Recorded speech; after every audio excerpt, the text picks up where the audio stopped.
can participate in. But before I start bado, ningependa kuuliza ama pia ningependa kuuliza mtu mmoja.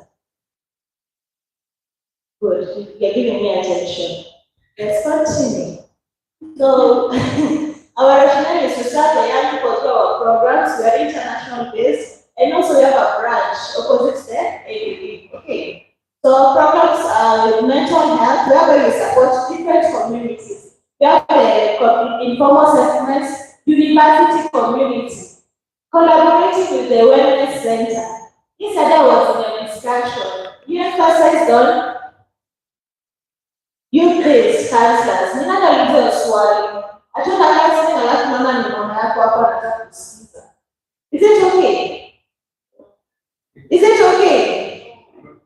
I'm not dismissing the professionalism, but also it is a call upon us, the young people. Are we in spaces where we can serve also the young people? Wewe mwenyewe, are you a peer mentor? Are you a peer counselor? So that when the goes to the wellness center, and also the wellness center has a young person with stars. Ningependa simame siri. Si mzee. Siri is just standard. Is she old? Is she beautiful? And she's single.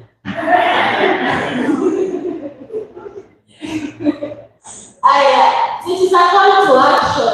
We are saying that people are not really depressed, but are you pushing yourself to spaces where you can support other young individuals? And we are having a training at the main campus. So this time we are doing a training where we are training the young people on psychological mastery, on basics of mental health, and also how to be facilitators in sessions of mental health. So we have the peer mentors, we have the peacemakers. We are emphasizing on the young people to be in spaces where we are peace ambassadors. Studio. Ndio maana the last election, hakukuwa na violence. Ama hakukuwa na violence. Yes. So it was more on civic action. Are you supposed to you know constitution entails meaning? Ndio mnashangaa. Haya mazingira so for the interest of today, we will be training you, and also we will be training me on psychological first aid, and also peer support. So with me, I have my team. I wish to introduce. Mtakuona.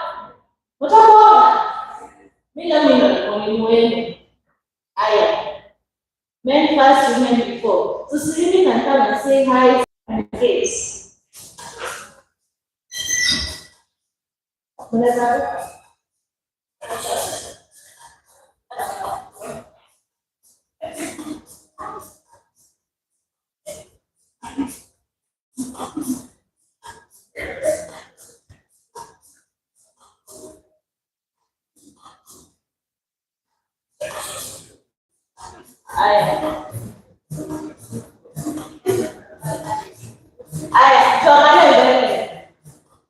These are young people coming to training. I do reflect on myself. Why you not to France? Actually, you can hear another speakers say what they are doing. Hi everyone. Hi. Good morning. My name is Kinya Nina. I am a clinical psychologist, a master's student finalist at TOM.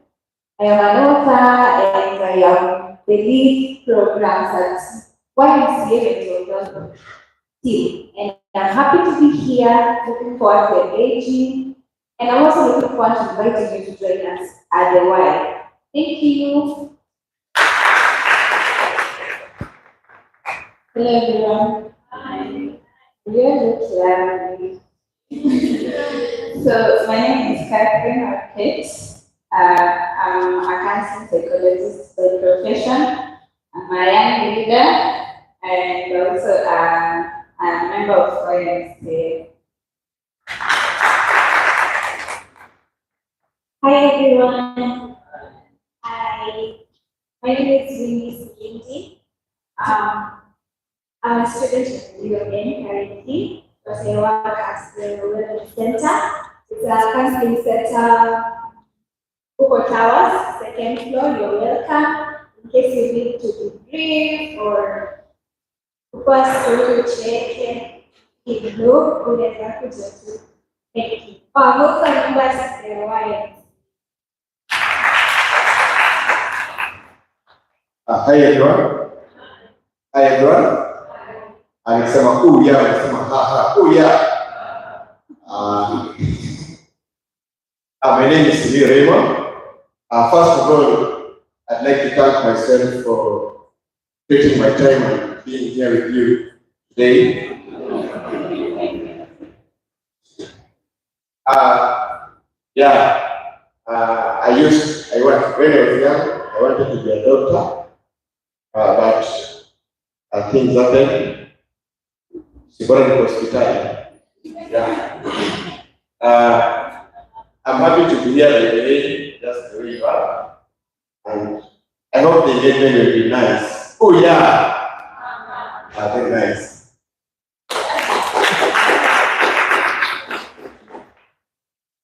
So the last class. Let's make the last class.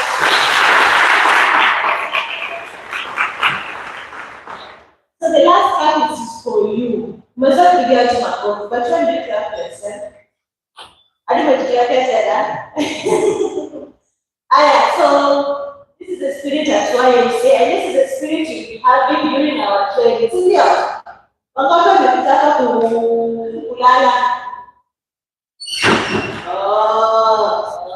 Let's please. Hey, let's please.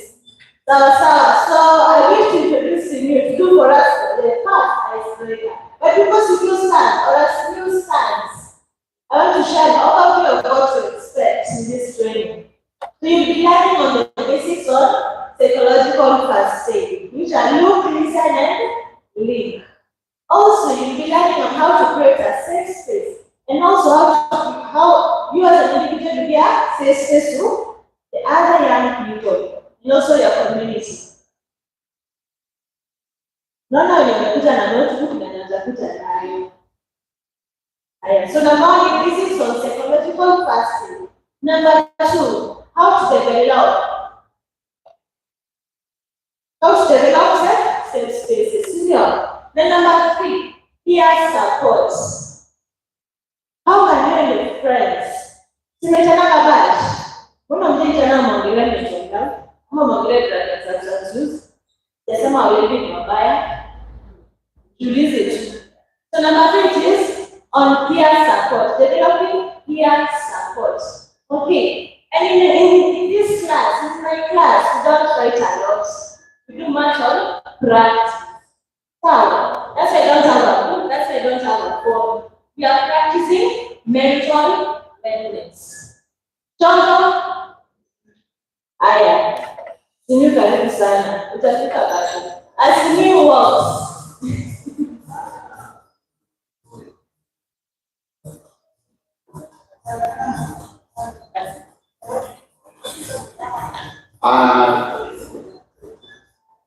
Somebody, you cannot stand up. Yes. Just a simple exercise. Just walk from this corner to your corner. You greet one or two people in 120 seconds. You meet at least 3 or 4 people. You greet them. You tell them how your day was. Yeah, let's move one. Let's move.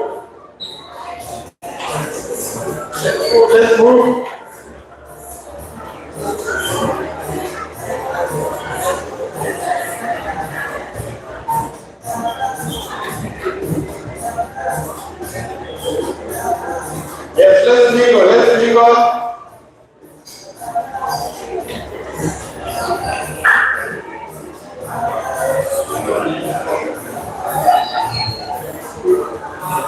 I just want to wait. It's not going to be mingle.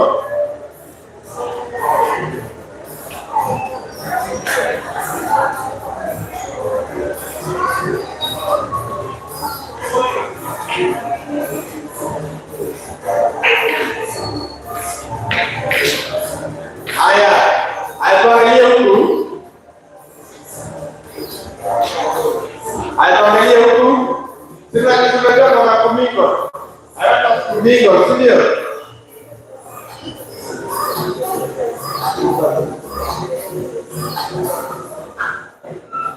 I want us to mingle. If someone mingle, you say mingle. Sawa.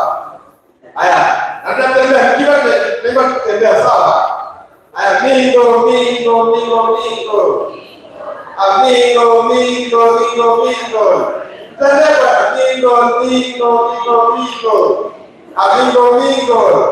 Amigo two. Example two nasema nini? Atare mingo.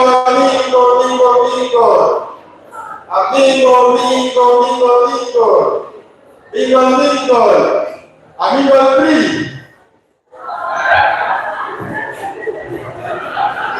Where I hope you are three. Unasema watatu. Where are we three? Watatu. Now between the three of you, one chooses A, the other chooses B, the other C. Haraka. Ukimaliza niambie. Let me see. Ameshachoose. Haya. Wakuja wakae hapa, wajiseti huku pia hapa. Alafu si huku. Atuharakisha haraka. Huku pia hapa, si hapa.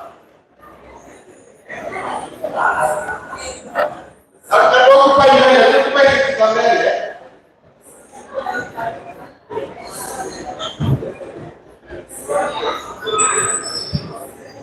Haya, tunasema si kama itakuwa si twende huku. If you have chosen C, you go this way. If you have chosen D here, and then A here. For those who are not understanding Swahili. Yes, let's go faster. Yes, A here, B here, C here. See you go power.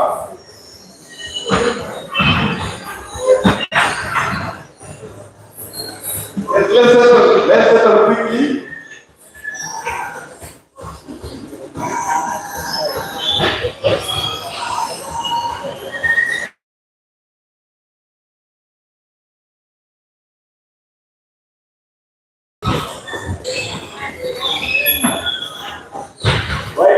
Why is he?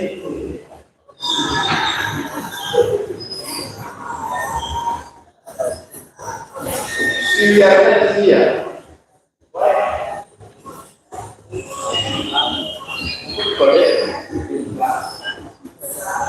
Very nice.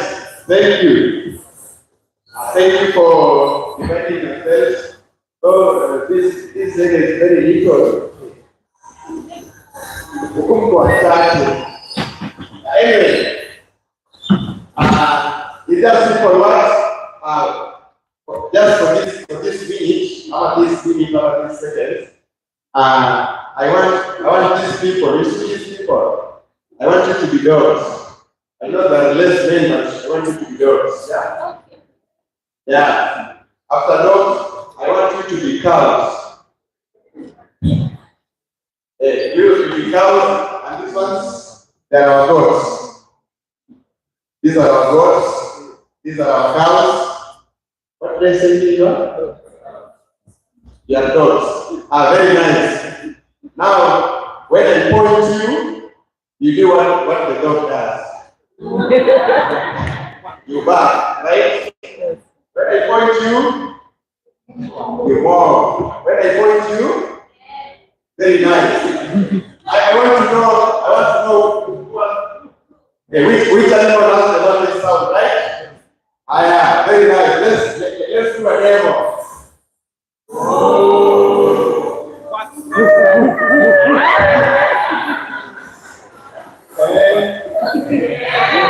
Very nice. When I point to you,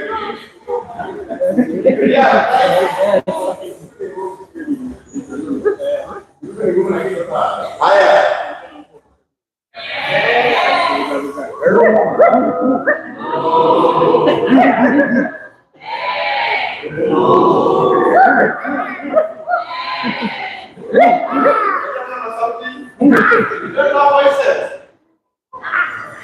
Aya.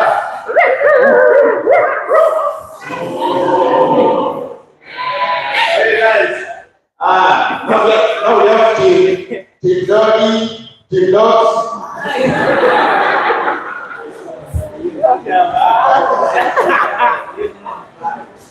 Now we have team dogs here, team cow, and finally we have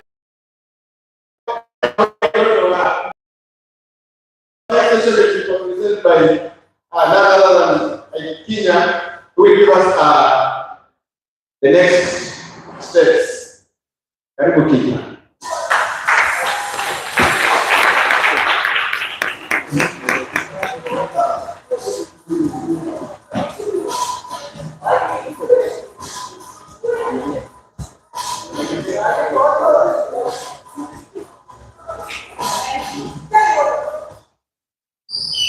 Saseni?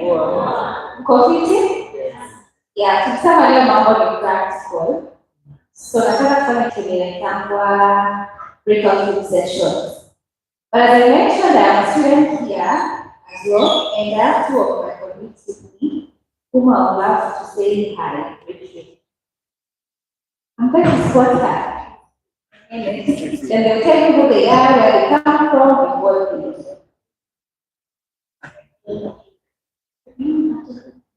Okay, good morning everyone. Good morning. My name is Nana Precious Soman. I'm a Kenya with a master's in psychology at I'm from Ghana. Yes. Hello guys. Hello. My name is Obeli Shikumba. I'm also a Catholic student, Master of Science in Clinical Psychology. I'm from Ghana. I will be bringing the Wednesday team today in the program. So I'm going to be you guys. Thank you.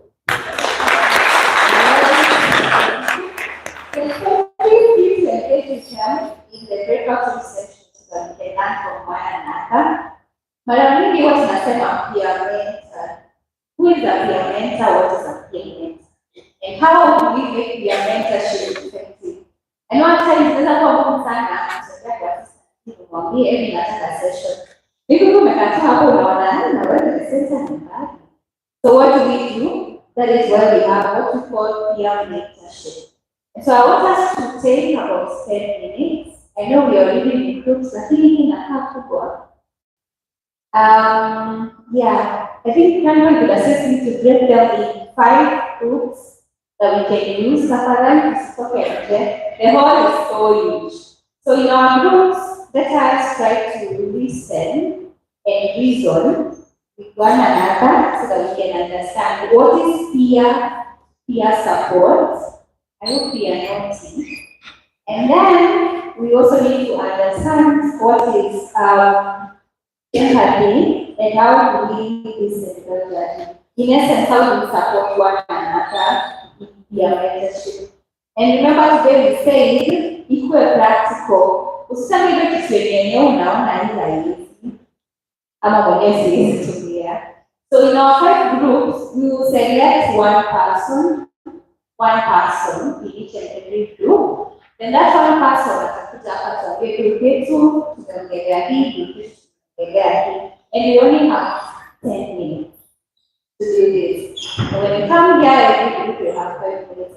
5 funny ways of sharing. This is not a lecture.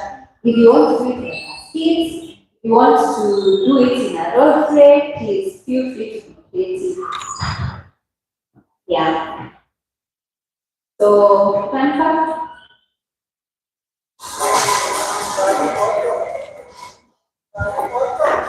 So this is group 1, that's okay?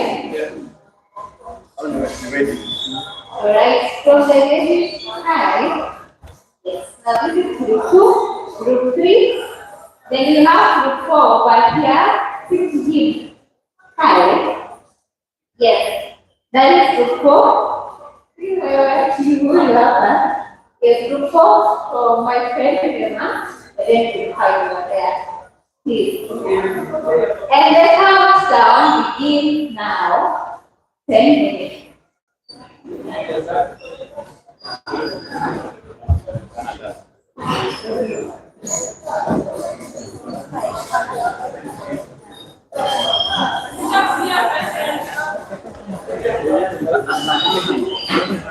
The question is, what is peer-to-peer support? Peer mentorship in uni. And then the next thing is, how do we get this peer mentorship effective? How do we do it? In essence, ukikuja kwako na wewe kesho yangu na niko na issue, how do we handle that in a practical way? Kama tumepiga tu mshahara na sijazeeka. Yes. Have we gotten it? Feel creative in how you also present the idea.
From Parklands. I'm now Kimutai from Parklands. And yes, I'm also trying to learn on how to be a peer counselor and mentor. So I think we can get right into it, right? So the first question was peer-to-peer support. Can someone read it for us? Nitalishika vizuri. Yes, the first one. What is peer support? Yes? Karibia. What is peer-to-peer support? Okay, so it's a... Okay, so this is an open discussion. So what is peer-to-peer support? I'll go first, please. Okay. Yes. Okay, my name is Awara Joshua, and when it comes to peer-to-peer support, I think when you talk of peer-to-peer, then it means this is someone that maybe you are maybe in the same locality or kind of a same age group or setup that you are facing similar challenges or one that we could understand without much difference. And so peer-to-peer support to me may be offering a shoulder or a listening ear to a person who needs it at the moment they need it, and in a way that they will feel supported without being judged, because we find that when maybe it's done by someone with a different generational gap, Yes. let's say Gen Z to a Gen Alpha or to Millennial, they might be like, uko serious kitu naongelea. So when it is something that is of peer, ni mtu ako maybe in the same locality, so mnaelewa something that anaongelea vizuri bila ile ni hivyo hivi na hivi. So unasema ina bridge ile generational gap. There's no generational gap. Yeah. Okay, that's nice. Someone else. If you a lot of this, if possible, everyone can talk. Yeah. Yes. Let's go, Parliament. A lady, please. Yes. Just whatever you need. Okay, I'm Mokami Maureen. Yes. To me, I think peer support, it's more of quick access. to someone who understands you in a better way. Like you don't have to struggle, but you can like make a call, and you don't have to explain a lot for them to understand you. You just like tell them what is happening, and yeah, the conversation goes. Oh yeah, that's a good one. So quick access. You don't have to explain yourself so much because it's someone who understands you on the same level, right? Ah, that's nice. Can I give you? Please. Yes. So everyone is included. Yes. Please. Yes. Someone who they are right, someone who understands you. It can be someone who has a similar experience as you, like someone who is suffering a mental illness or or mental stressors that you are suffering from. It can be a group of people who are living with or are suffering symptoms of depression or are suffering symptoms of trauma post RTA. So a kind of rehabilitation group. So that can be a peer support group as well. Oh, okay, that's nice. So does that involve people with shared struggles? Yes, shared struggles or Shared lived struggles. experiences. Yes. Shared struggles and experiences. Okay, I hope you guys have heard. Okay, let's go combine. Serenity. Let's go to a gentleman. Yes. Okay, peer-to-peer support. First of all, my name is Johnston Oluamba.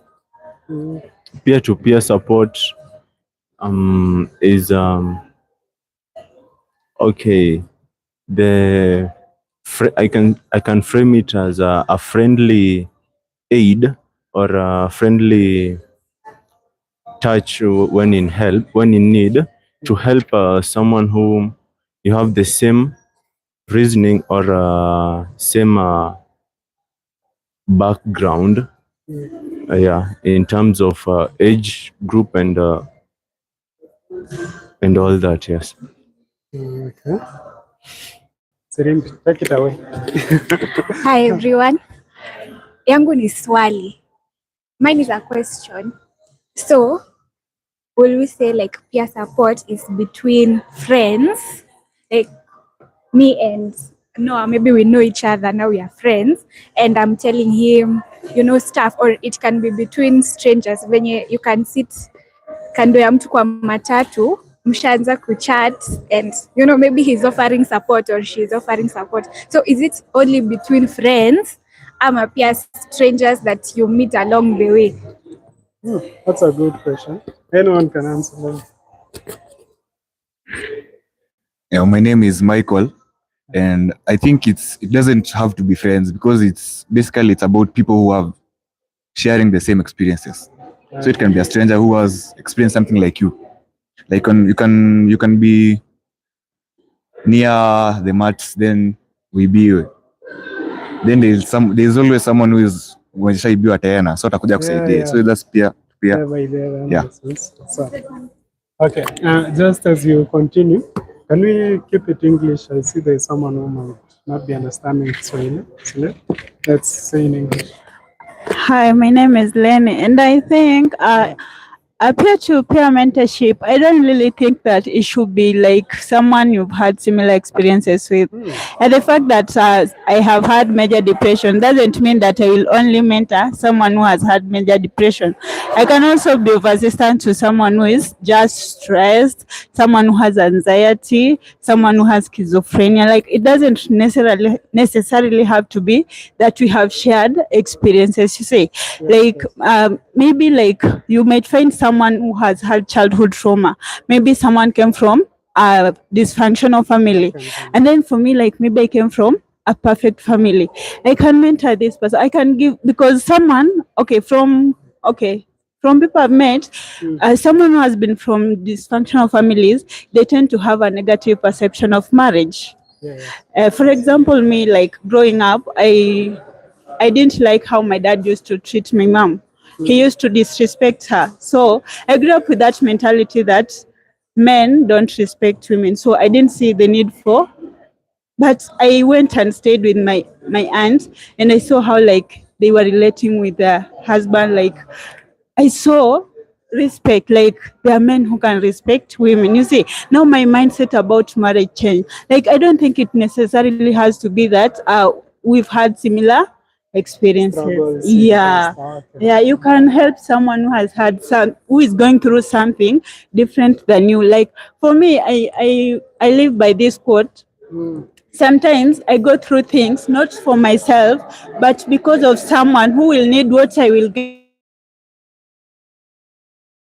what I am going through. So like we go through a lot. Like people have challenges, people have traumas, but like your trauma can be like a beacon of hope to someone else.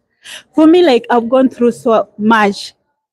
Okay, let me not talk. We are about peer mentorship. I have a question. Yes. You talked about age. Is age a limit? That generational issue. Okay, can I give an answer before just my own opinion about age? So we have seen that the peer support is people having like a shared experience and a shared struggle or something like that. 5 minutes remaining. So I believe we can have shared experiences even if we're from different age groups, because you can have a co-worker who's way older than you, but all of you are being disturbed by like the HR or something, so you have a shared experience. So I believe age sometimes is a factor, sometimes not. Someone I don't know. Okay. Hello. Then we'll go to the second question. Okay. I was saying, like, I feel like it's according to what level of comfortability you develop with that person and how good of judgment they have. Because you can approach someone with a different judgment. So I feel like it shouldn't be your friend or it shouldn't be people of the same age. As long as you have a degree of comfortability with them and they have good judgment to make good decisions for you, that's fine. Yeah. Okay. Anyone has anything to say before we jump to the second question? Sorry, just keep it brief. Hello. Yes. I just saw the definition of peer is somebody you have the same standing. You can say somebody in the same societal setting by age, status, or something. So I was thinking that a peer doesn't have to be somebody of the same age.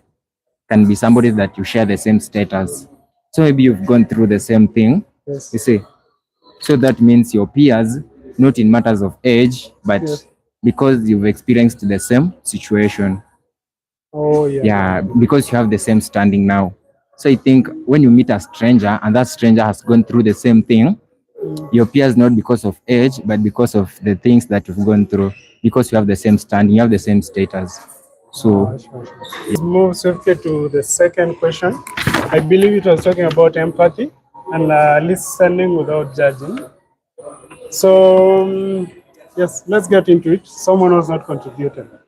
Who can tell us something about empathy? Yes. And please just keep it brief so that we cover everything. Okay.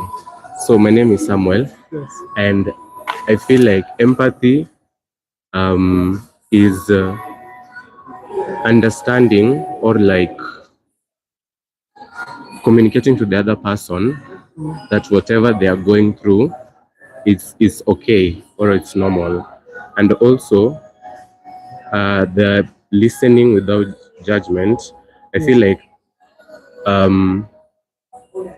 practicing listening to understand and not to have something to say back, like just listening in order to understand. Yeah. Okay, that's nice. Let me give you a scenario that can help you think bigger. Assume I have a challenge. Maybe I've had like 5 sexual partners in a night, and I've come to explain to you probably like I'm not okay, or rather I'm facing a challenge related to that experience. How will you not judge me? Okay. Yes. How do you have empathy in a situation like that? Like, you keep it brief. I think we said that you cannot pour from an empty cup. So I think first is to be in an environment where you are empathized for. Then then you can learn, after learning how to, after receiving the empathy, I think you can learn how to give that empathy. If you're not judged, then you can learn not to judge others, and you can be in a position to help others. We need to go. So, yes. Just but keep it brief so that everyone gets at least a chance. You want to speak? Yes. So, for me, I think, Yeah. for me not to be able to judge that person, I need not to be able to judge myself. So, how do I react to my mistakes? Like, how do I react when I mess up and do all that stuff? Yes. So, if I'm able to be kind to myself and not judge myself, I will be able to do that to someone else. Oh, okay. So, that's a good one. Okay, let's get back to our Brief. Cut it brief. My name is Rogers. What I had to say was, as they have said, like first thing is not to be shocked, just to put myself in your shoes. Like if it was myself who had the same experience, I wouldn't want people judging me or being shocked by what I'm telling them. But first they had to listen to me, ask me, just active listening, ask me how I feel about that experience and what they need from me as the person they're sharing to. Yeah. Okay. Just a quick question to Daktari. Difference between.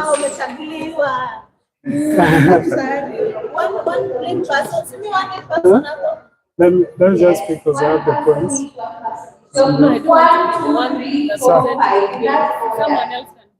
Okay. So I think we're out of time. So let me. So I have the points we need. Can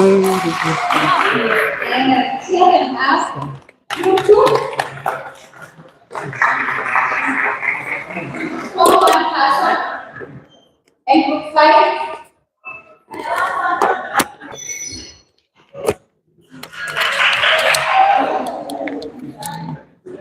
Rainwatch group 1 person. Let us appreciate them as they come forward.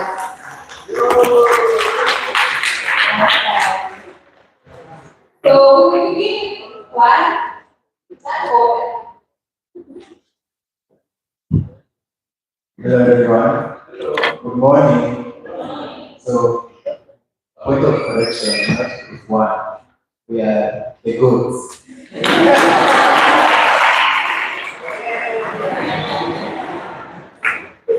So we have something special today. We are present as it, which will demonstrate peer counseling, peer mentorship, empathy, and listening without judgment. So I hope you guys anticipate what we're doing because you blow out of your minds.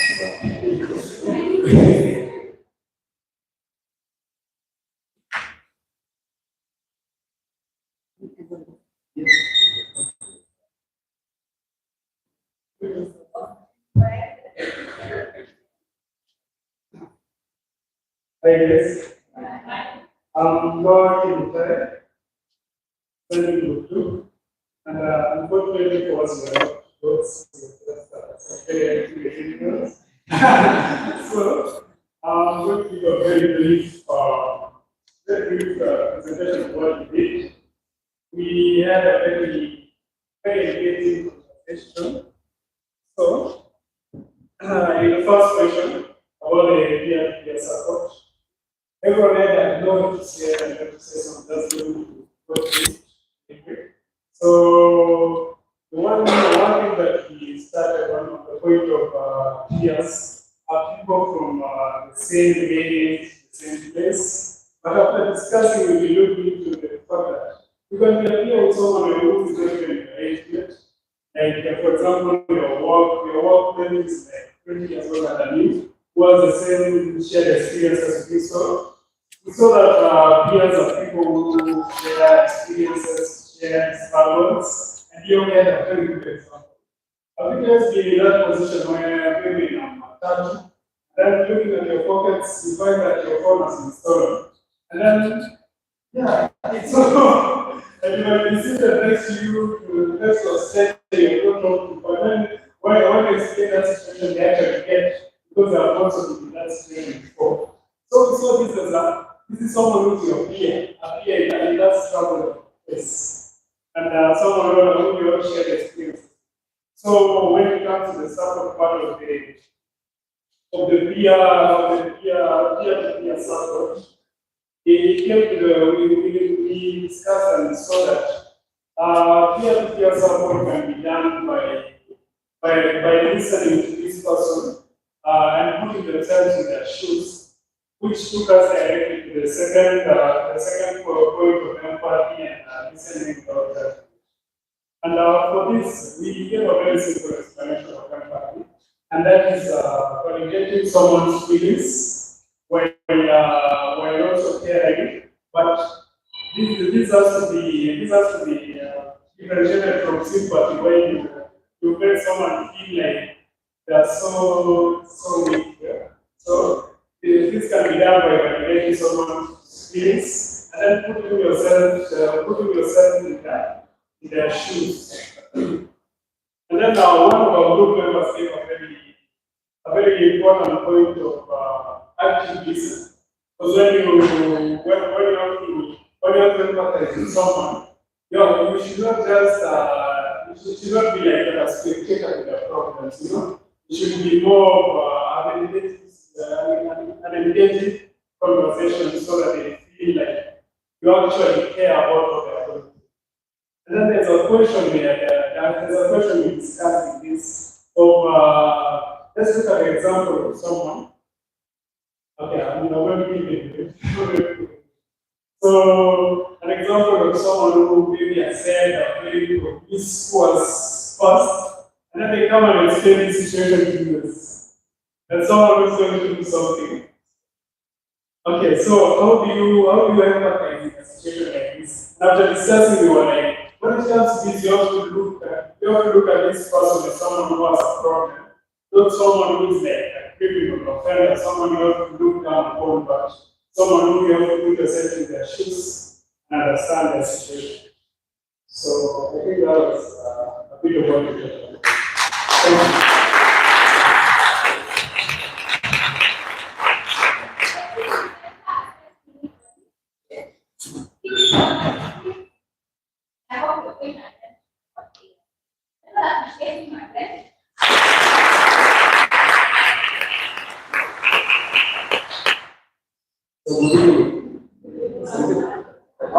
Good afternoon.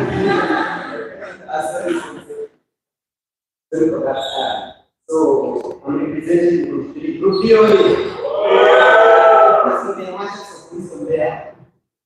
So for us, we tackle this issue of the peer support, which we first encourage people with similar experiences, emotional background. So for us, we went straight to hindrances to peer support, which are these things or the facts that hinder the peer support one-on-one. So the first we call being introvert. Any introvert in the house?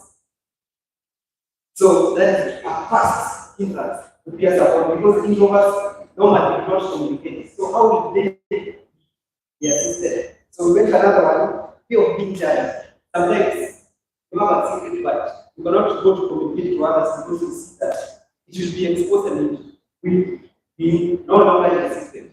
Another one, we went to encourage open communication. These people who are, another one, we went to encourage open communication. These people who are dormant. Try and sometimes be an extrovert. At least practice this express of being extrovert and you'll be assisted. Another one, we went motivation and recognition. Feel motivated. So we went on ahead and promote positive role models. So identify that role model of which you can be able to approach and be able to talk out your things.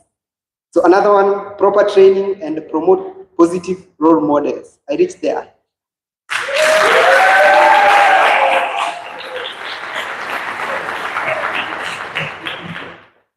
Good afternoon, everyone. Crispin.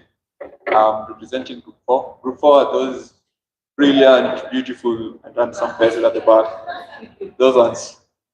So we had very nice discussion, though it was brief, we're limited on time. And as per the directive, the first thing we were to establish was what peer-to-peer support is. And I quote what one of us said, that peer-to-peer support engagement kusaidiana, right?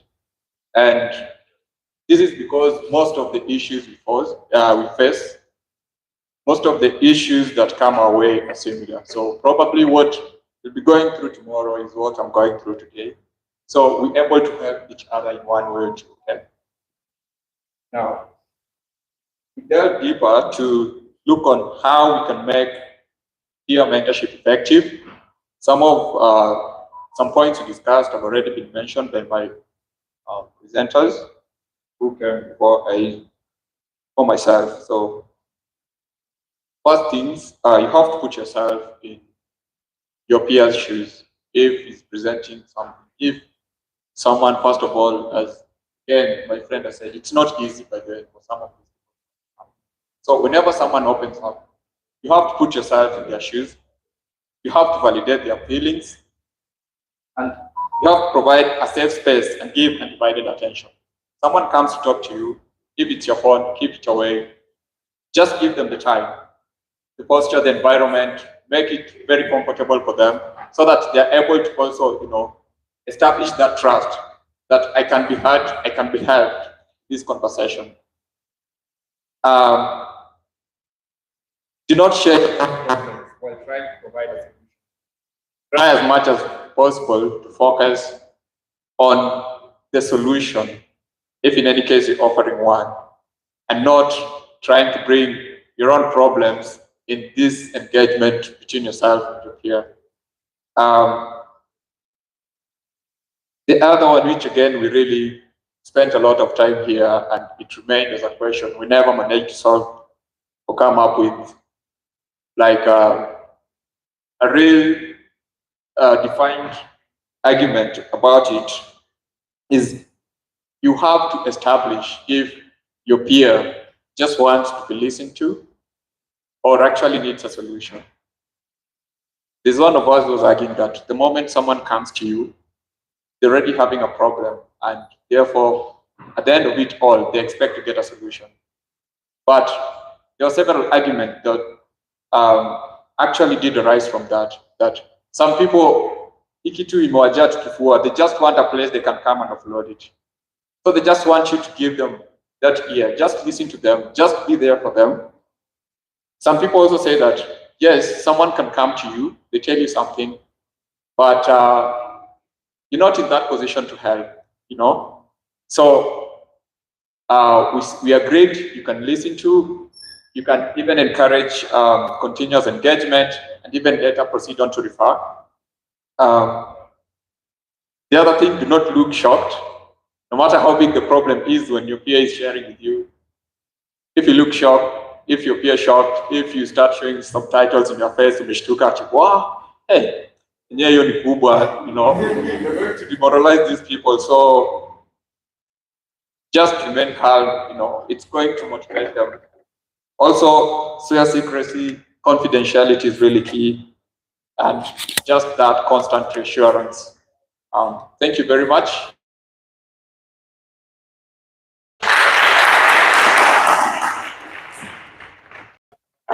Good afternoon. Okay, my name is Mercy. I'm a fourth-year student at the University of Nairobi, pursuing Bachelor of Medicine and Bachelor of Surgery. So a lot has been said. So I won't be, repeating whatever they've said because it's part of what we discussed. So I'll be adding.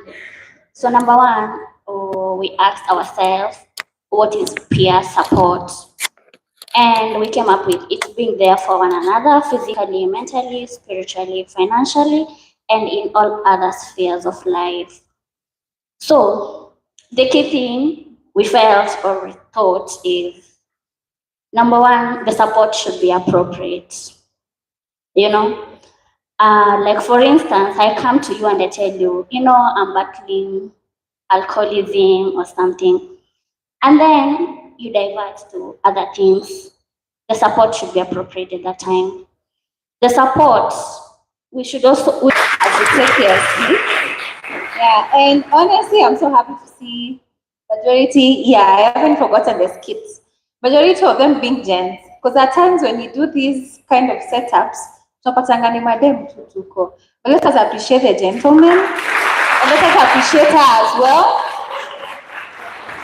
Awesome. So we'll be getting to have the skits in 5 minutes. Please sit back and enjoy as they present to us.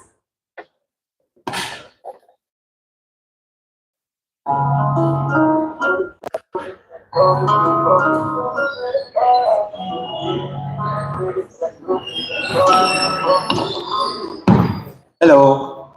Hello once again. Hi. So let's get straight into it. My team, the goats, let them come forward.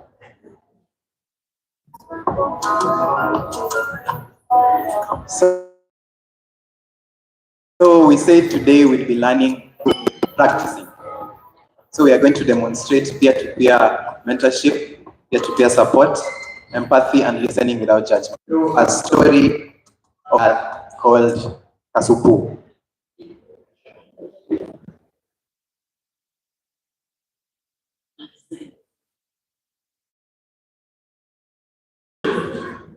So this is our little girl, Kasupu, first year medical student, recently joined. And she's just a girl. She's just a girl.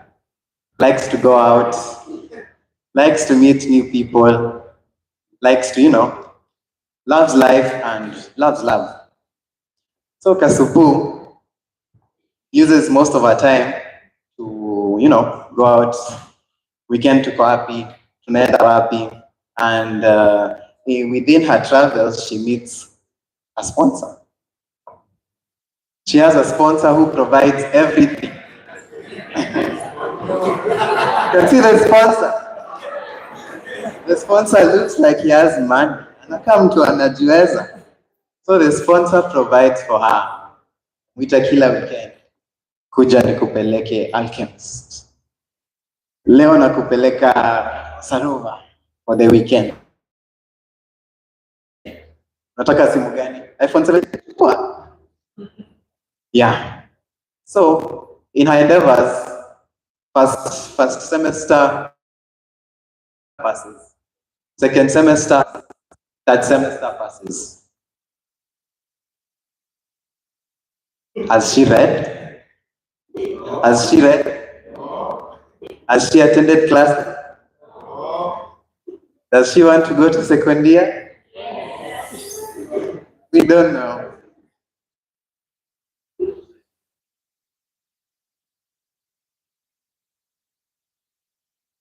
can see Bado, she's occupied with the sponsor. Still wasting time.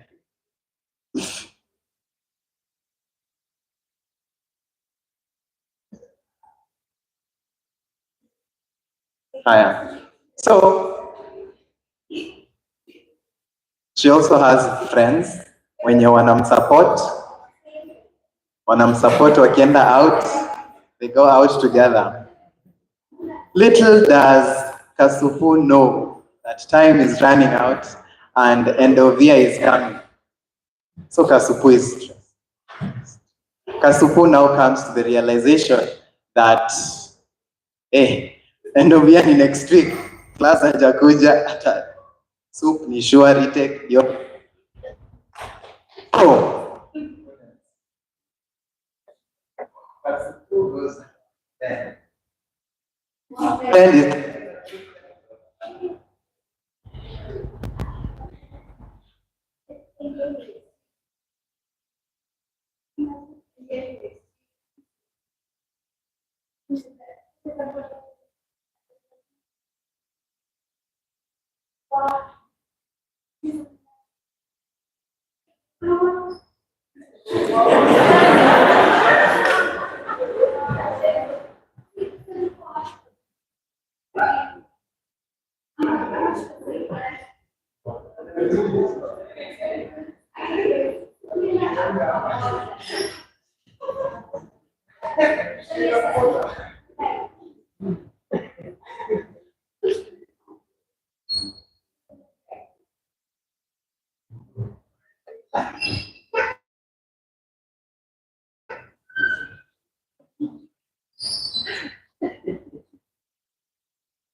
Mtu wangu zamani hiyo ni kidogo.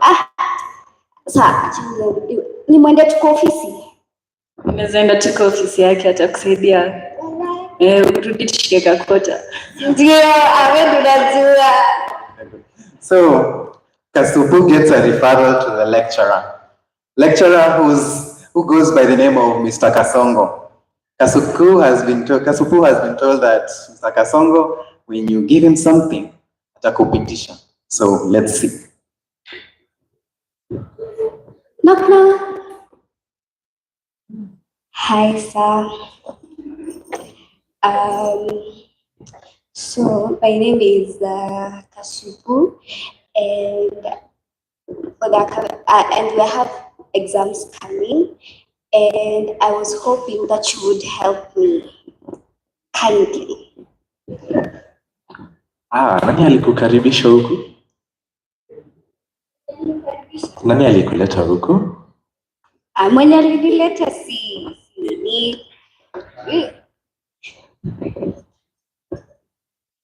mwenye alinileta si important sana. Mimi nataka tu unisaidie tu hata kama na revision papers, unajua?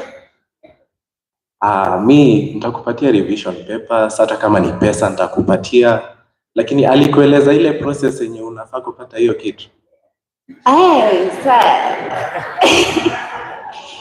Hizi vitu, mimi ni mtu mkubwa, hizi vitu najua.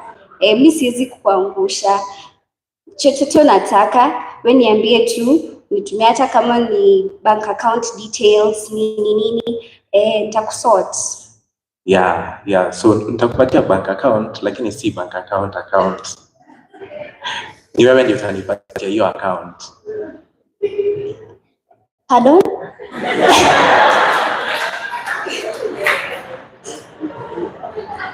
Ama kuja tuongee hapa nyuma.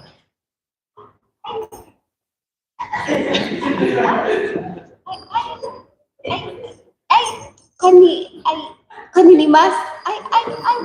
Apana. Let me tell you something.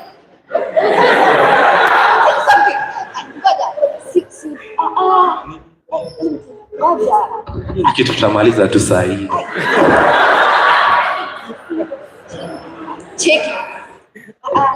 Cheki. Imagine mimi 2 minutes hapana. Unajua pesa ina last. Pesa ina last. Pesa unaweza tumia mara moja. Lakini hiyo form sidai. Kuja tu.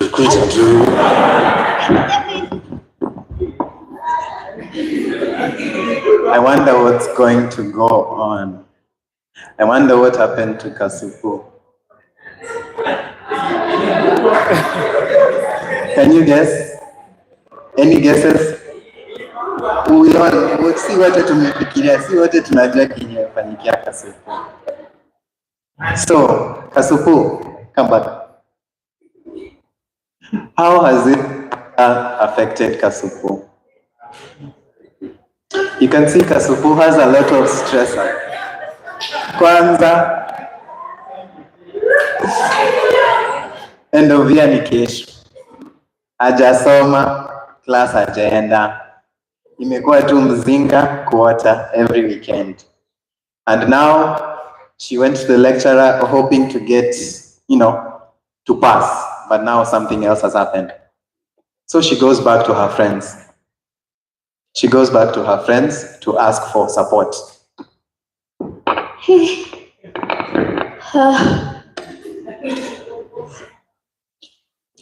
Sasa kaje, mbona ukunisho?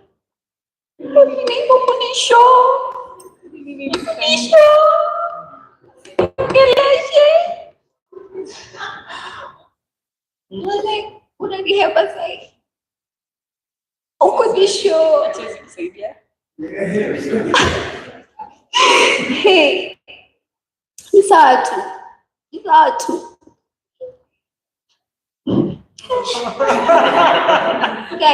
Guy, partner, that's the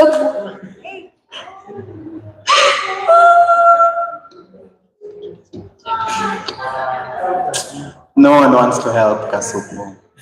No one is offering support to Kasupu. No one is offering Kasupu enough support that she needs. So, as the saying goes, every cloud has a silver lining. So, what's the silver lining in this case? There's been an identified peer support, a peer mentor called Kazuri, who has been advertising herself, and Kasupu goes to her for help and tells her her problems. So, mi niko na stress. Ndiani next week. Na nimepitia mob. Babeshte wangu wataki to form group discussions. Nimejaribu hata backdoor but haijaniendea poa. So, niko so stressed. My mom at home ni mimi anategemea. I'm so stressed. And then there's this man ananisumbua tu kabisa, kila siku ananiambia tuende sherehe.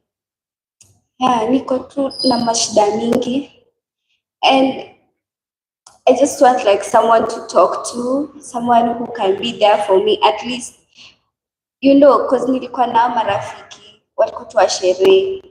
When I needed them the most, they were not there for me. It's okay, Kasupu. You're at the right place. Arrived. You're safe here. For the exams, worry, there are better ways to deal with it. I'll be your accountability partner at this time. You can always reach out to me. You can have my number.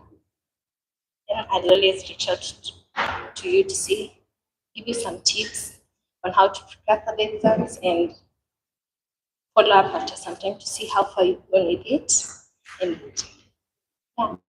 always come here anytime. Thank you so much. I really needed that. Oh, clap for them, clap for them. Yeah, so that's been our skit. You can see we've demonstrated good and bad peer-to-peer mentorship, with the bad friends always telling her, tushike kwa kota, kuna this lecturer atakupitisha, and the importance of having empathy and active listening with Kazuri here. Our final thing, we have a song. A song.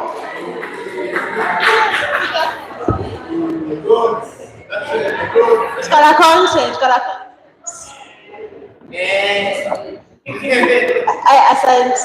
I'm Sienna, you're my team. So we have an empathetic song. Ever say my empathetic song? Empathetic song. Unaona leo mtaandika notes.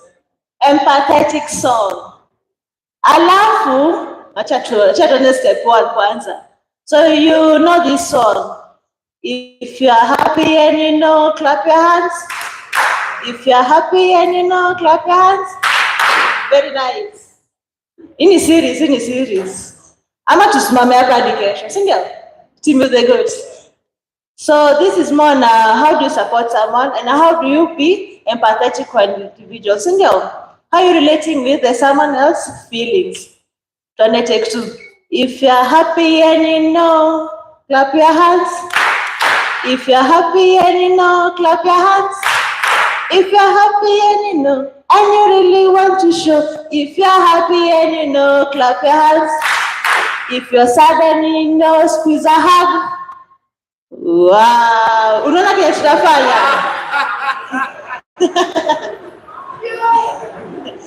Tumeiva. Kuna zawadi. MC kuna zawadi. Aya. Mnafurahi si ndio? Tumalizie. If you are sad and squeeze a hug, tafuta partner. Mungu Baba. Nakupa opportunity. Nakupa opportunity.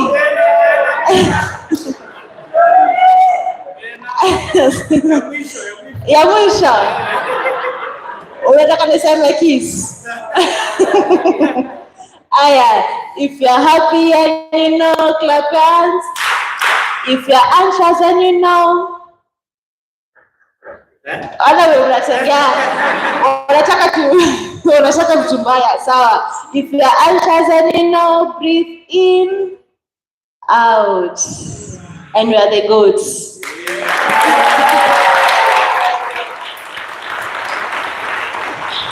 Let us appreciate them again. I'm wondering kwani group yenu mlikuwa na 1 hour? Kutoka kwa skits mpaka kwa wimbo. Yes. But let us appreciate everyone who has participated. Appreciate yourself for sitting in and learning. Very nice. Yeah. I loved what you guys have presented, and I think to summarize too. As I do that, please, I need 5 volunteers. 5 volunteers, okay? 5 volunteers. 1 from each group. Noah, over there. 1 more. Your group ya kina Kate, 1 more. 1 group ya the goat. 1 person over there. Guys, mko wapi? Am I had to pick someone? Okay. 1 from there. Yes. Your group.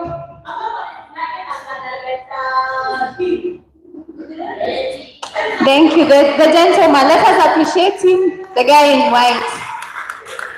Mwenye anaangalia nyuma alikuwa amesimama. Yes. Okay, 1 more person over there. Okay, you can come. Jungle Green, hata kuangalia nyuma. Okay, let us appreciate him.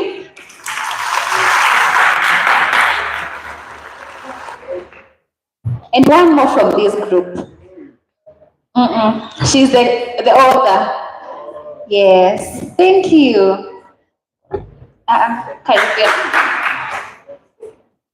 Okay, so I want you to pick a paper. Tunataka mtu mmoja. Tuone kama bado nyinyi ni gods. Let us tujaribu mbio kidogo. Awesome. So from the groups what I've gotten, kitu ya kwanza ni communication. Guys, atuongeangi. I've been at the Wellness Center for 2 years. Since my 2nd year, I guess. And my interaction with us tulikuja counseling is, na msisema huko watu ni wazee. I was there and I was very young. And we still have a young one there. That's what we call peer-to-peer. Peer-to-peer, si lazima tukue age mates, but we have something in common. Like kama sahi wale wengi nikianza kuongea stories za Kasongo tuna relate. That is something we have in common. So peer-to-peer si lazima ikue age. We said at times we could share an experience. At times we could share a situation and we are discussing about it. Ni kama kwa mat, kama ulinyeshewa Friday, kwa matatu tu, na umenyeshewa ukiwa wapi? Hata mimi nimenyeshewa. That is communication. And a question tulikuwa tumeulizwa on, do we have to solve problems all times? At times naweza kuja kwake, I just need her to hear me out. I think madem tunafanyanga hivyo sana. Nampigia na vent. Unajua huyu hata anafanyanga hivi, anafanya mimi na feel vibaya. She didn't give me a solution, but she will hear me out. So at times, it's more of being present than actually solving everything.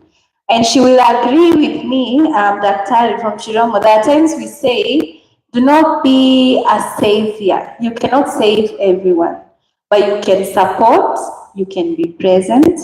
Listen not to respond, but listen to support. Yeah. So I will request you to pick a paper that she has.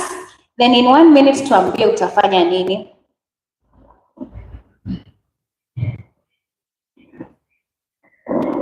Okay, your question in your paper. Yes, and all the problem, guys. Kama mimi nikiwa wewe, now that's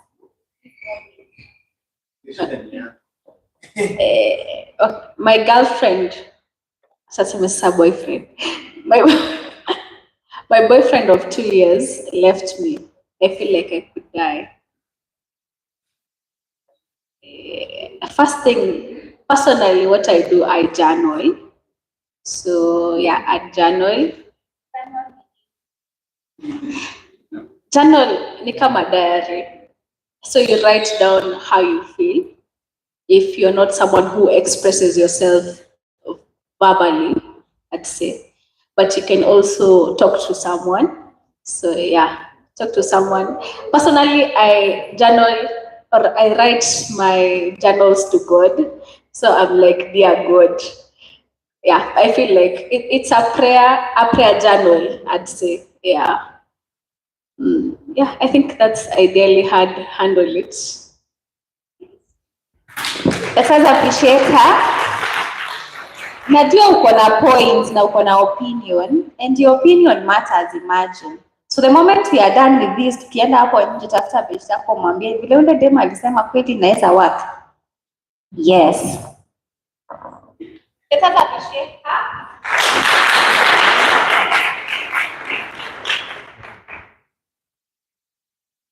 So the question goes, I'm currently self-harming because I feel that there's something wrong with me. What do I do?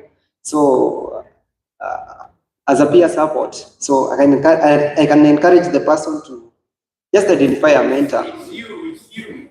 Oh, it's me. So, so if it is me, what do I do? I'm currently self-harming because I feel there is something wrong with me. So personally, I can encourage myself and find.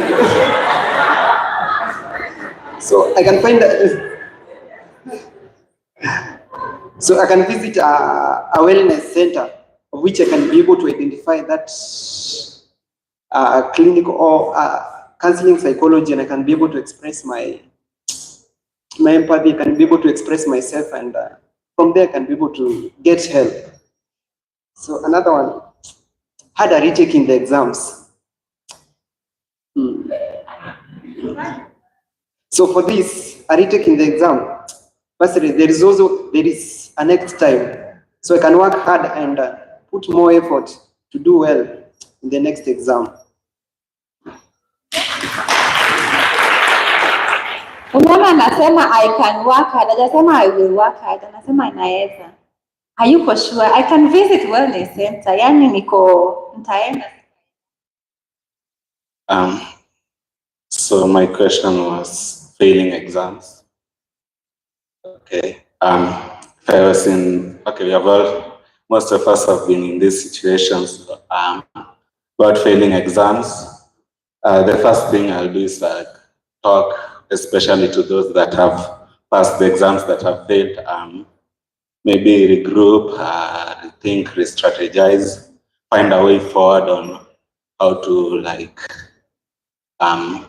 approach this fail, how to approach this situation, how I can rise from where I am. So the main thing I'll do here is talk to my peers, especially those that have passed this exam, tell them how they did it, ask them how they did it, how I should move forward, something like that. Yeah.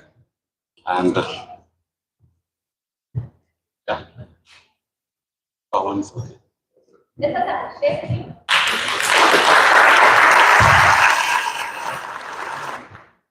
Yeah, so hello. My paper was, I failed an exam I did not expect to fail,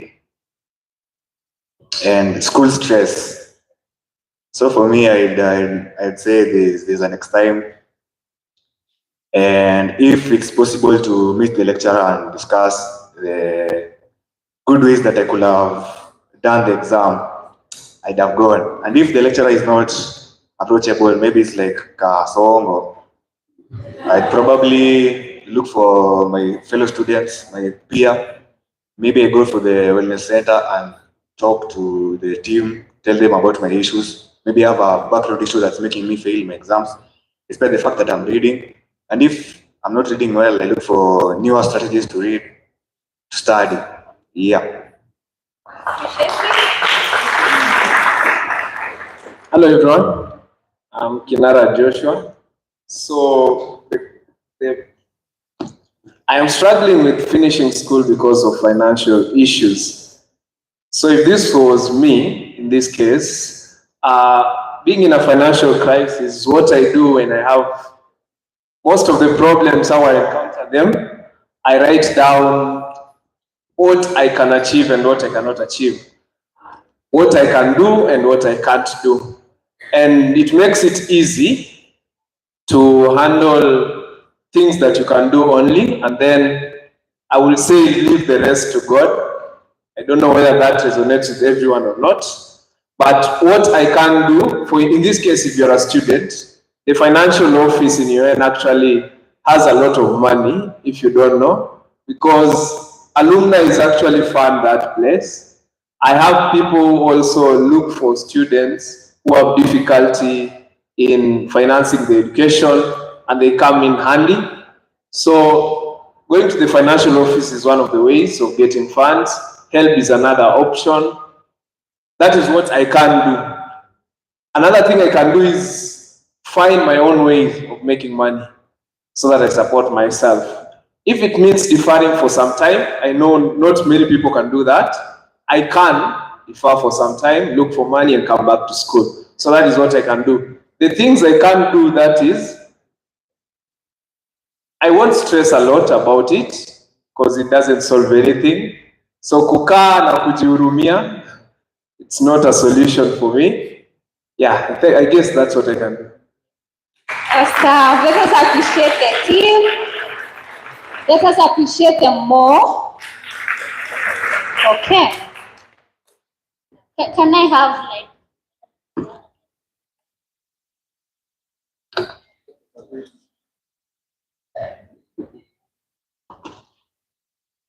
okay, so they've not been able to read all the things that were jotted down, but for my group, we will see it later after everything is done, and we will talk about everything. Yeah, so I would say number one, just love yourself. Love yourself. If you don't love yourself, nobody is gonna love you more than you would love yourself. Be blessed. Awesome. That's good. Thank you, team, for organizing that. What we had here is a presentation of issues that we face in uni, issues that I face, issues that I am facing, and issues that you are facing, or maybe you will face. And I hope that you have been able to rhetorically think, nikijipata kama kasuku in that office, what would I do? Nikijipata in this situation where I don't have finances, but I really would love to finish my course. What can I do? So when we think about these issues, it becomes easier for you to help your peer if they come from you. And guys, let us own. Kikuta nikwambie shida yangu usiniambie mimi ningekuwa wewe ndio own the problem. Kiatu yangu inaweza kuwa kubwa lakini tafadhali fit in. The next thing we said, commitment. So there are guys who will come for sessions. Tunapatana klabu anahepa hepa. Imagine tukiwa nje, I won't know you. So sifio nikienda wellness center, but anasirindi next time, ataniangalia ambie Simiyu, na ule msee alikuja wellness center. No, it doesn't work like that. So sienda wellness center leo, then tomorrow you disappear because you saw her somewhere. Not really. We have what we call confidentiality. As a counselor, we uphold that. Then the second thing, again, guys, I said communication. And then the third thing I said self-will, willingness. If you ask Diana out here, counseling is very expensive. But here, we have it for free. So my question to you today is, have you visited Wellness Center? The ambience is very good. You will love it. If you can't go to Wellness Center, I welcome you at the Y. We have a very nice environment. There's a swimming pool. Tuko na gazebo, utakaa utulie, and then you ask if you need help, and we'll offer help to you. So I welcome you all at the YMCA. If Friday ni holiday, na tu hakuna classes. So that day, we'll be doing a walk, a cleanup. We will plant trees, and then in the afternoon, we have yoga. Refreshments will be there. So why are you not joining us at the Y? Thank you so much. That was my time.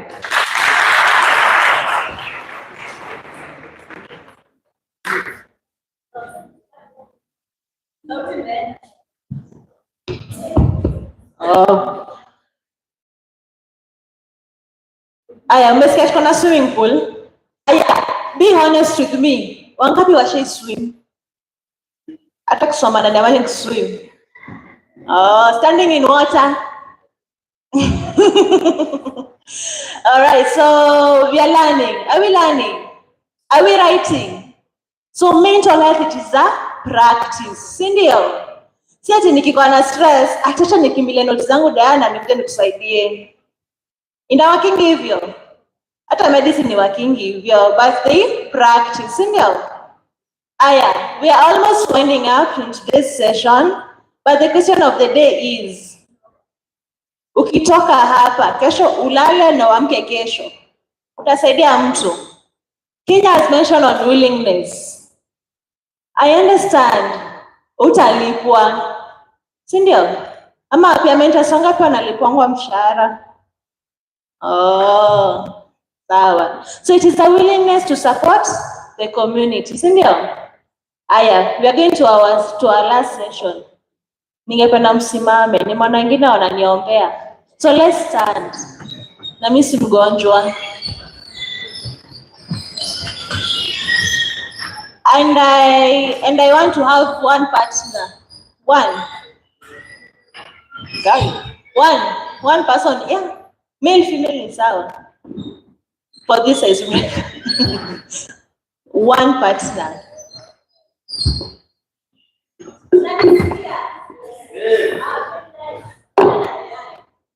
So again, yes, very interesting. Sawa.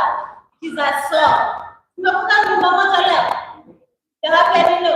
In this game, in this song, I want us to play. Face your partner. Choose your partner. Let me know the opportunities.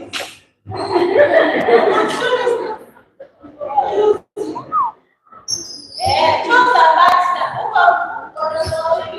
Choose a partner. This song. Aya, sasa unachagua partner. Kwanza nawafunza wimbo alafu utadance na hiyo partner wako, sawa?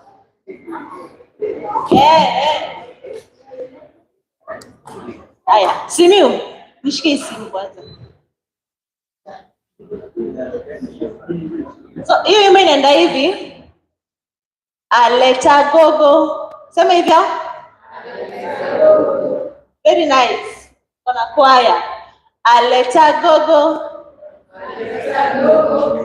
Sawa, sasa nisikie nikiimba. Aleta gogo, iye aleta gogo, iye aleta go, aleta go, go, go. Let me demonstrate the song first. Sawa. Aleta gogo, iye aleta gogo, iye aleta go, aleta go, go, go. Learn mental health.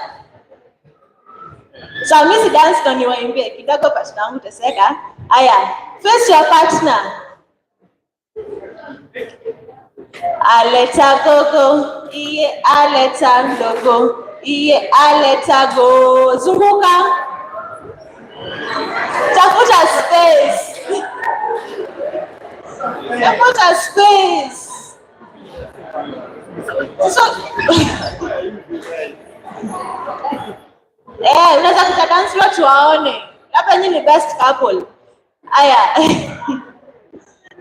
So partner wangu taseka kidogo.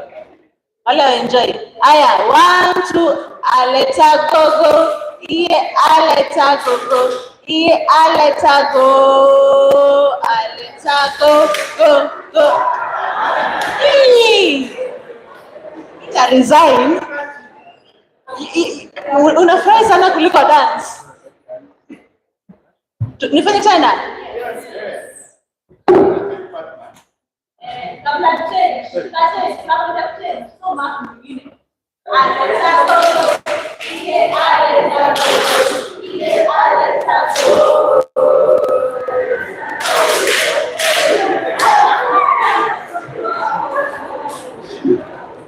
Alafu go simemaliza.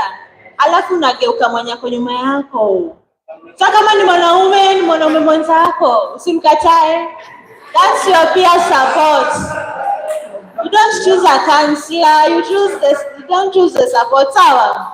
Aya, tuendelee na lite.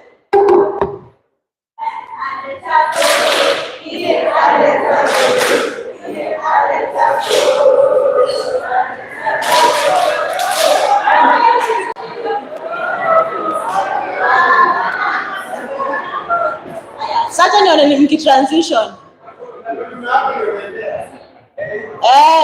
Usigrab. Sisi land grabbers. Aya, cha niimbe. Aleta gogo, aleta gogo. Aleta go. Aleta go. Aleta gogo. Aleta gogo. Aleta go. Aleta go. Aleta gogo.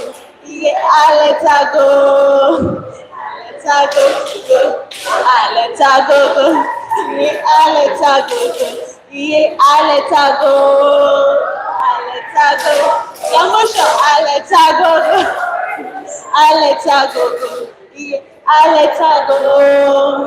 Aleta go. Very nice. Umefurahi? Ingine. Aya. Sinuka na ingine. Anyway, let's go back to our groups. Nyimbo ni nyingi. Hamtamaliza.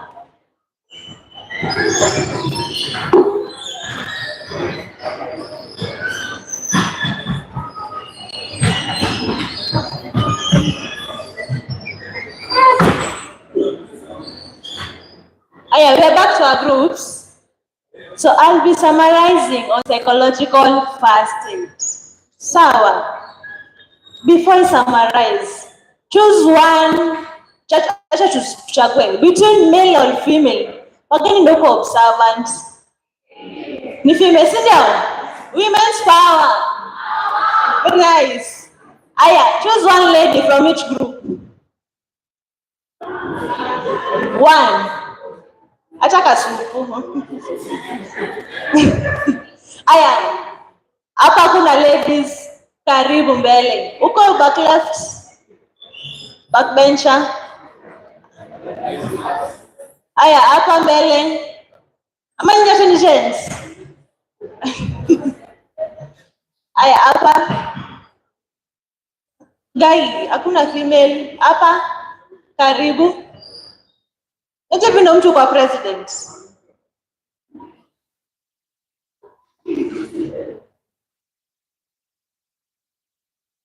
Sawa.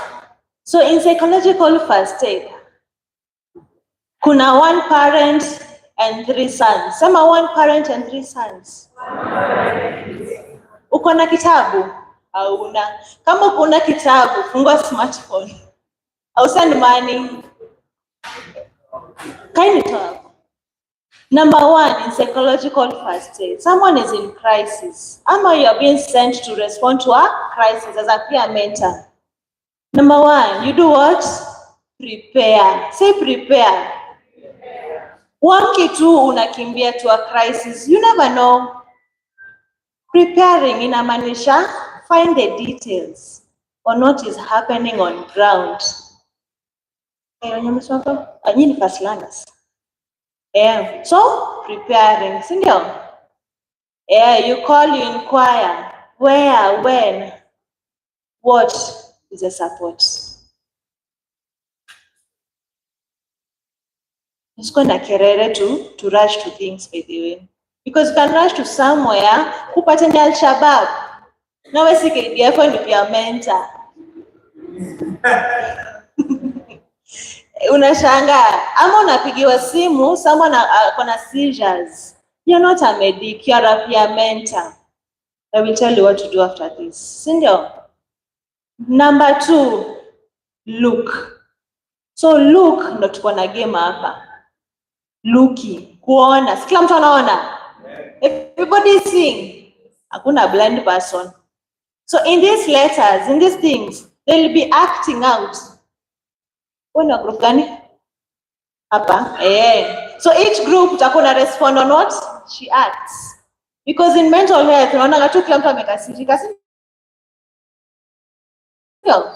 Na labda mimi ufurahi na alafu na Franka nimekasirika. Tunaona? Tuanze. Alafu nyinyi wengine mnyamaze. Kuna zawadi.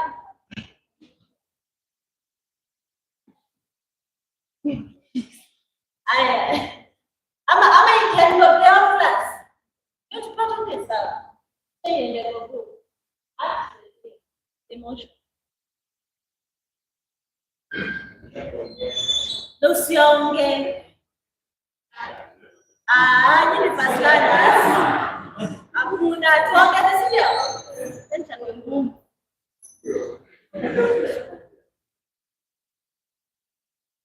Tena tubaitu sidani.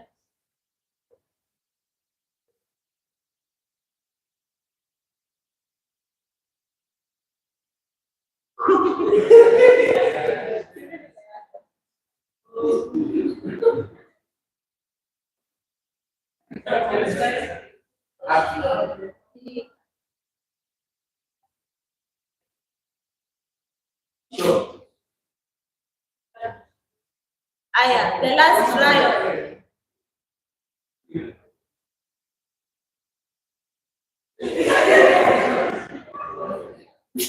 You like what?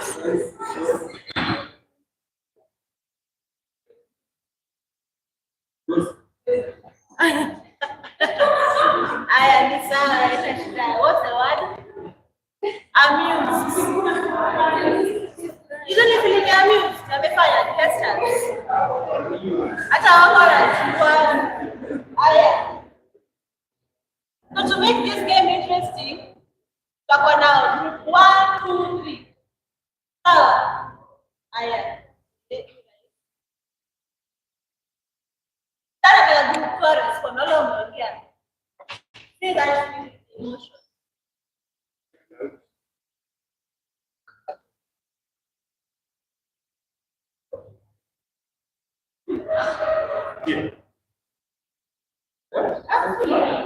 Yeah.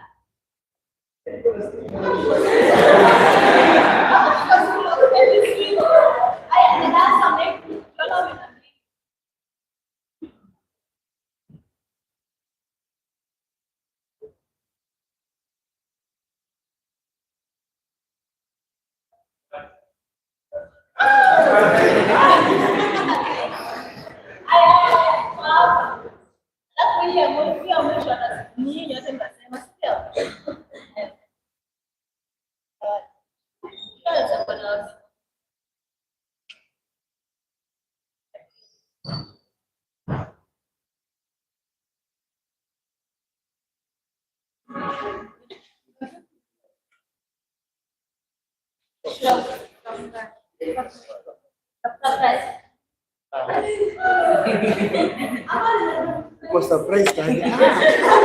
Mbona kapika?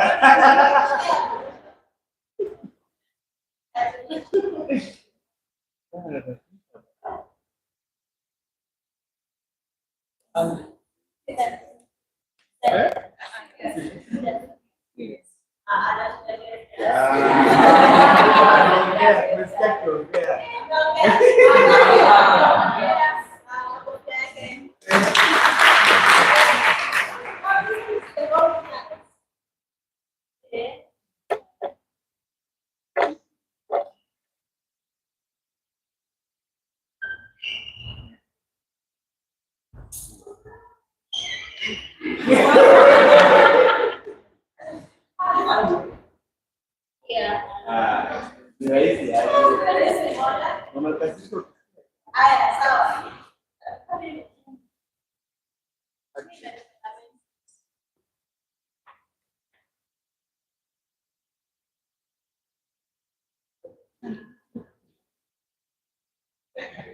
Nirudie.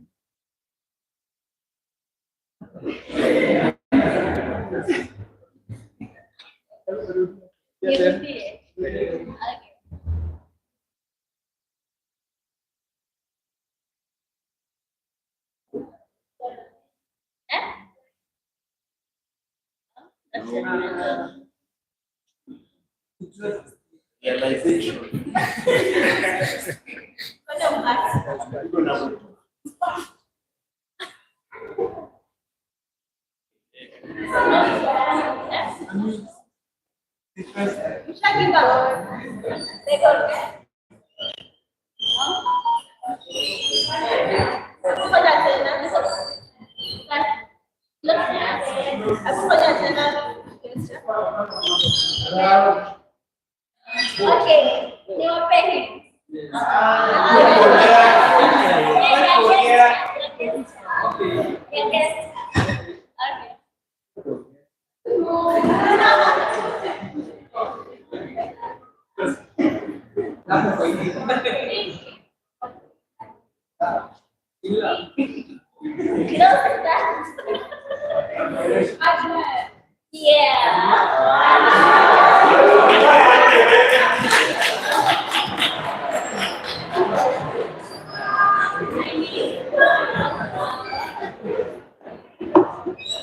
So namna land. That is called looking. India. Aya.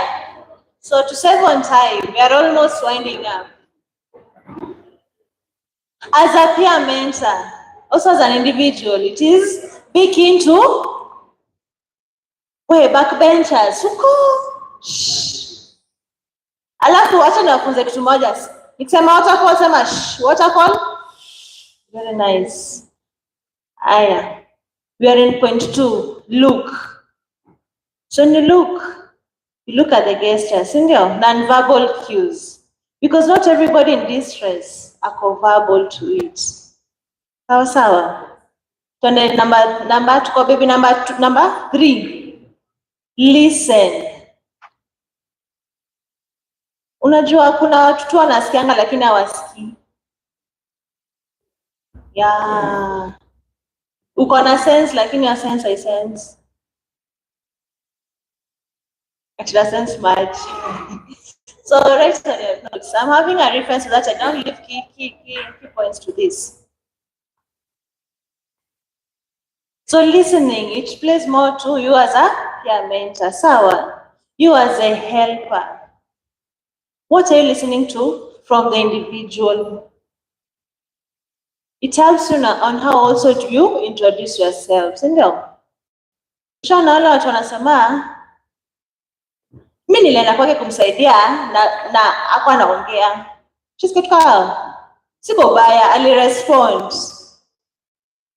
But the person act to what was being presented. Did you listen? Maybe nilikuwa nataka boyfriend yangu akuje, ajue ameniacha.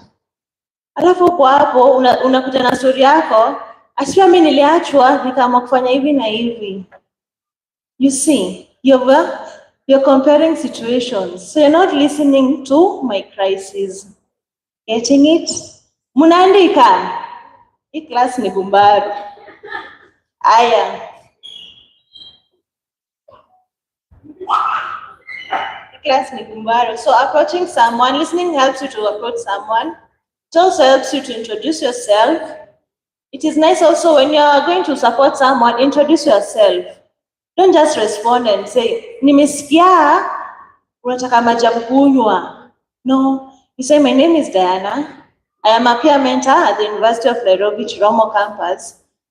And I've received this info. I'm here to support you. You see, you have an introduction to it. So I'll feel safe to respond or to ama kunisaidia. Sawa. Naona wenye waandiki. I'm graduate. Hata mja graduate. Also on listening, you also ask more, on listening also you listen more on the needs of the person. So you have to emphasize. Let's go to that child. Link. There are some situations that you can't help. And never feel guilty of not helping. Sawa. Because you have limited resource. Uko na knowledge ya kukuwa mentor, hauna knowledge ya psychiatry. Tunaona? Uko na knowledge ya mental health, hauna knowledge ya kukuwa medical doctor. So in linking, it first more on how do you share the resources that you have. So as a peer mentor, how much are you exposing yourself to information or to services that can help others? Utarudi ushago, for example, mama anazaa. Na mama yako anajua ni peer mentor ama ni peer counselor. Hata kukuletea tu. Ati mama anaenda anazaa. Ikuhusu definitely. But also that goes to how do you support the community? Unasema, I wish niko na hii number, call this and this, an ambulance can come. So as a peer mentor, do you know the hotline numbers for mental health? Unajua hotline number? Sawa. Andika kwa kitabu 1199. So that's the hotline number for Kenya Red Cross. And it is toll free, ulipi credit. 1199. In an instance whereby upate kama wellness center imefungwa, for example, Silinda amenama juu, ama pia umepeana namba yako na umeshawa kupigiwa simu. Tutafika hapo. So 11, it is a hotline number. You can share with your friends. Sawa. And also when linking, avoid sharing personal resources. For example, when the community mtu anasikia njaa, ati shika 100 yangu. Ati sina fare dana, shika tu chuani itakusaidia. Atarudi tena, si vibaya, si ndio? But on your end as a peer mentor, itaanza kukurestrain on how to practice peer mentorship.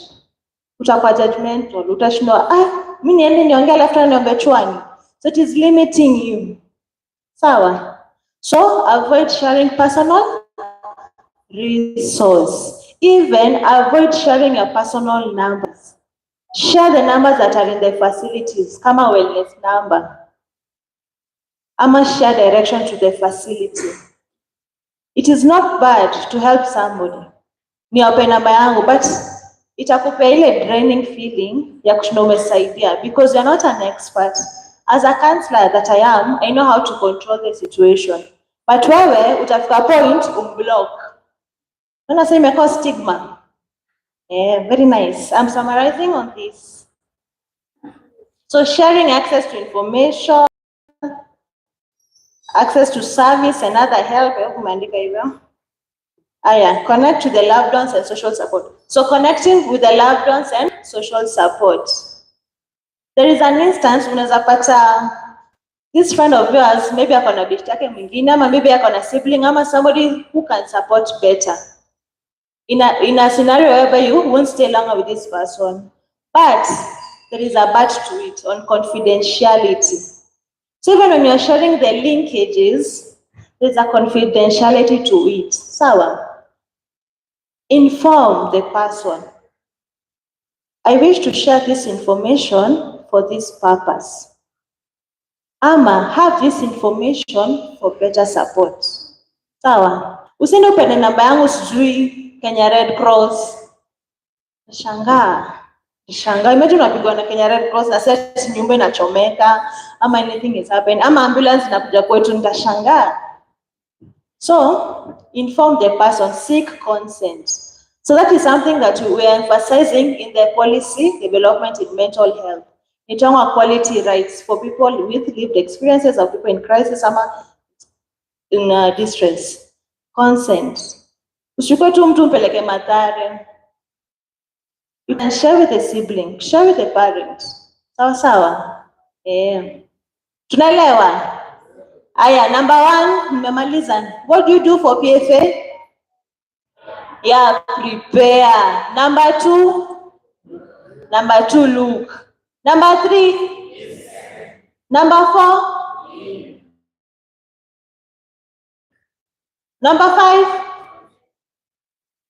5. 5.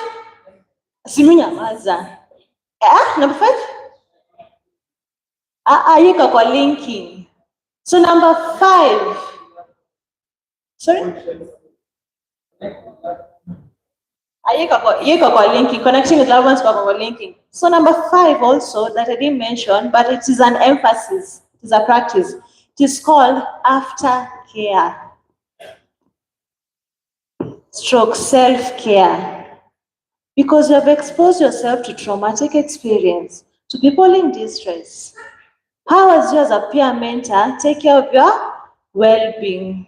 Sawa. Mnajua self-care practices. Number 1 as a peer mentor. There's need even for you to go for counseling. Counseling is when you're gonna challenges. It is open to all. Even right now you can go for counseling to check up on your wellness. That is called aftercare. We go and share what you have experienced. Do you even know you are a human being? Utaenda ulale, uko unashtuka. Juu ulikuwa exposed to maybe bomb experience, ukasaidia sijui wapi, unaona? Ama ulienda ukasupport mtu amefiwa, na ukaona mtu amekufa, sijui anaitwa aje, maiti. Unaona? So that is a traumatic experience you are consuming. So how do you take care of your well-being? You go for counseling. So this is a serious concept. Because when you go for counseling, there are techniques you are being taken through to do what? Sawa, to re-experience it, ndo ikutoke. So utasema, mimi nilienda kwa hivyo, you will have the debrief moment. Sawa.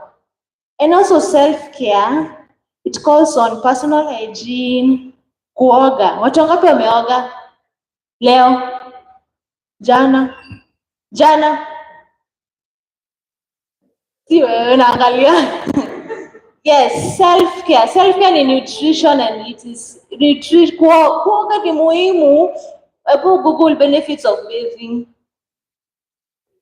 Najuje Google benefits of bathing. So that is self-care. I understand you know self-care practices. Journaling kama mwenye umesema and etc. So this is called psychological. That is called psychological first aid. Any question? Swali? Yes. There's a project.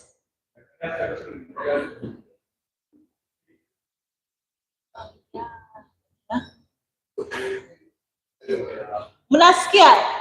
Ama ni swali yangu? So, okay, sema alafu nda project.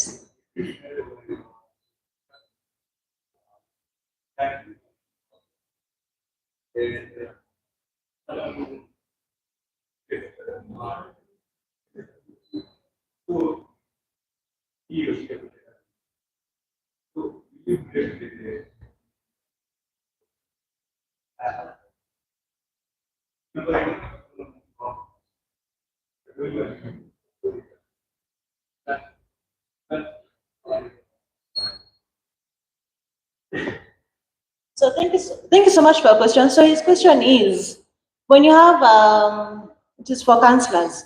So if you have a client, which is even to peer mentors, if you have a client or a friend and he's in a position of superiority, na commit murder 20 years ago, and he comes to tell you, will you tell the police? Utafanya? Acha tuoneka tunalana. Utafanya? Popcorns. Mtu mmoja aseme unaweza fanya? Yes. Kindly project for the rest of you.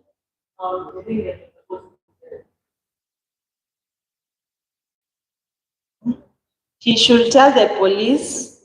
What if the client is innocent? Anyway, another answer. Mmesikia kama MC ameongea leo? Amejibu swali? Ajibu yes ndio? Na iko right.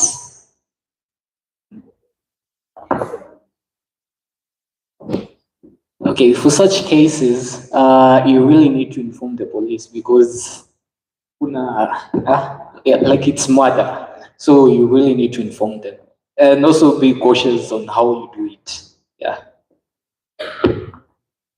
Okay, inform the police. Wangapi don't inform the police? Yes. Huko kuna advocates. Yes, just protect.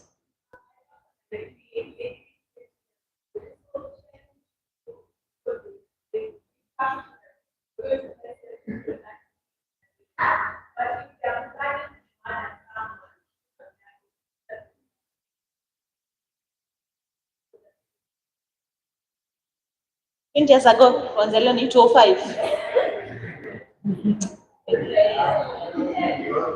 Sana, wangapi wanaenda mbinguni leo?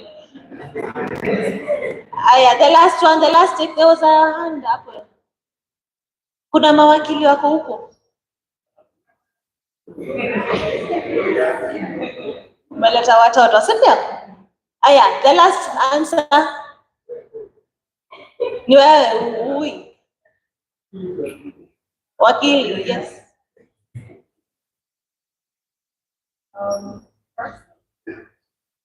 Unasikia?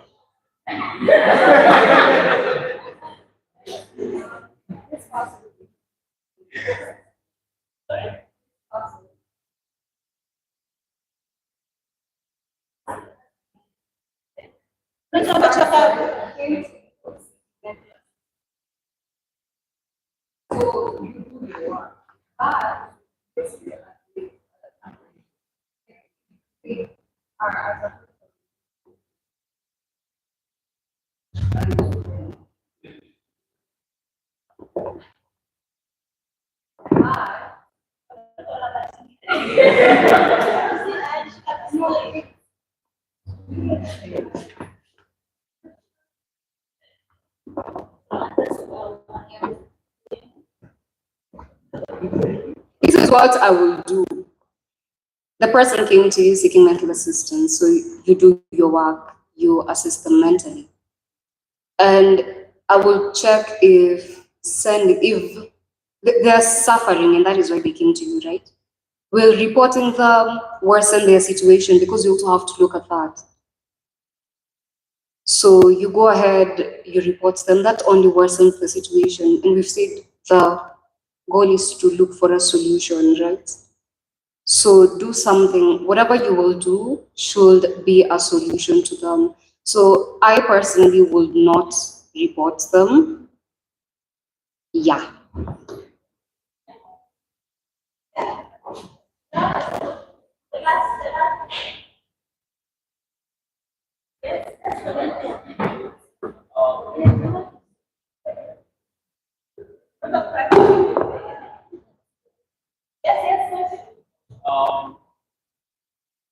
Normally those families, a person come to you and tell you all these people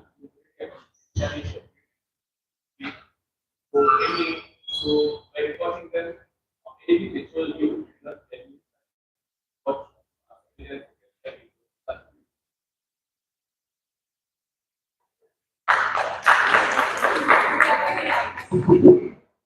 Okay, let's clap for everyone.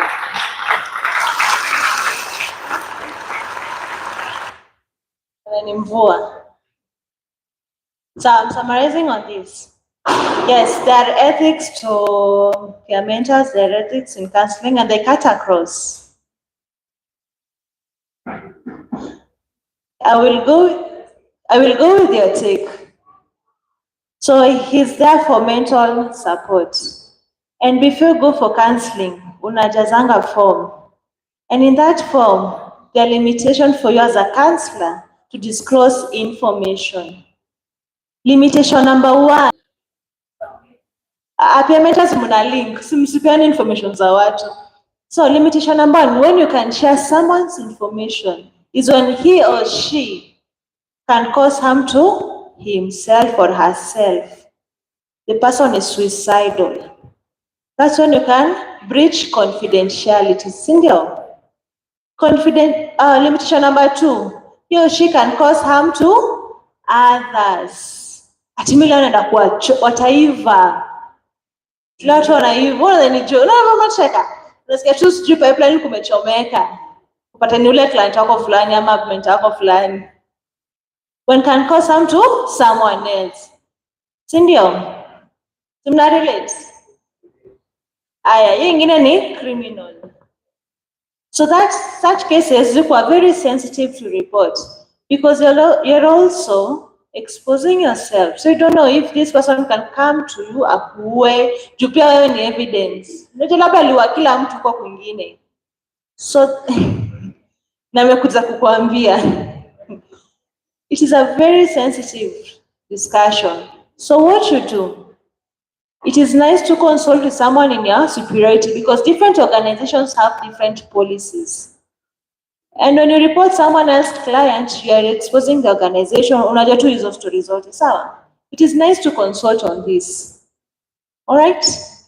Usikuwe na kerere, sawa? Kerere yako, wenda useme ni suicide, alikuwa anataka kuchoma nyumba etc. But hizi zingine, there are things that you should take to moderation. All right? Aya, ya mwisho, ethics za peer mentors pia. Uni mtuona? Olga. Aya. Si tumeona sana. So confidentiality should be handled with sensitivity. But for peer mentors, don't carry the burden of all this. Just link the person. That's why you have wellness center. Ningependa kuachia hapo. Yes, so thank you so much for your time.